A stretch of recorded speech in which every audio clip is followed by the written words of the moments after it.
उन्हें लिखिया कहंदा जाबिर सहाबी किती इल्तिजाए कदम मेरे घर च रखो मुस्तफाए इज्जत सहाबी दी भरपूर कीती दावत आका च मंजूर कीती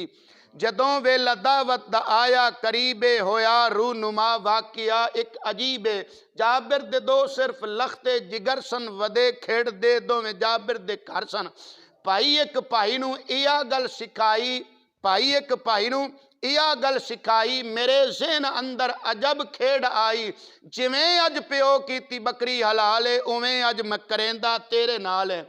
जिवें अज प्यो की बकरी हलाल है उवें अज करेंदा हाँ मैं तेरे नाल है भाई दूजे भाई नूं ज़मीन ते लिटाया ते तकबीर पढ़ के छुरी नूं चलाया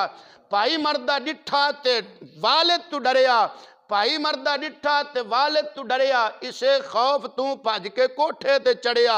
डुलाने बुलंदी तू उसके कदम में ओदी जिंदगानी भी हो गई ख़त्म में जाबिर ने दिल च कीता इरादा नबी पाक होसन परेशान ज्यादा अकीदत तू बच्चियां दे गम नू बुला के लाशां नू रखिया अलहदा छुपा के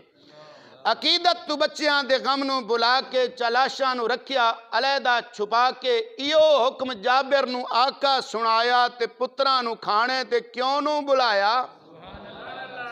इहो हुक्म जाबिर नू आका सुनाया ते पुत्रां नू खाने ते क्यों नू बुलाया अर्ज कीती आका नू जाबिर अर्ज कीती जाबिर ए मेरा ख्याल है वदे फिरदे होसन ओ बच्चियां दे नाल जाबिर दा सदमा न कीता गवारा इरशाद जारी है कीता दोबारा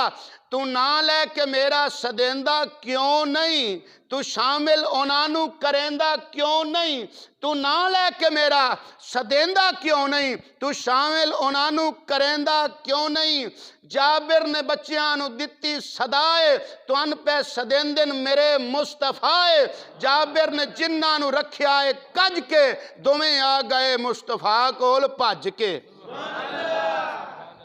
बड़ी सोहनी अक्कासी की है शायर ने और पूरी तर्जमानी की हदीस मुबारक दी अल्लाह ताला सानू सब नू समझण दी अमल दी तौफीक अता फरमाए आमीन व आखिर दावाना अनिल हम्दुलिल्लाहि रब्बिल आलमीन।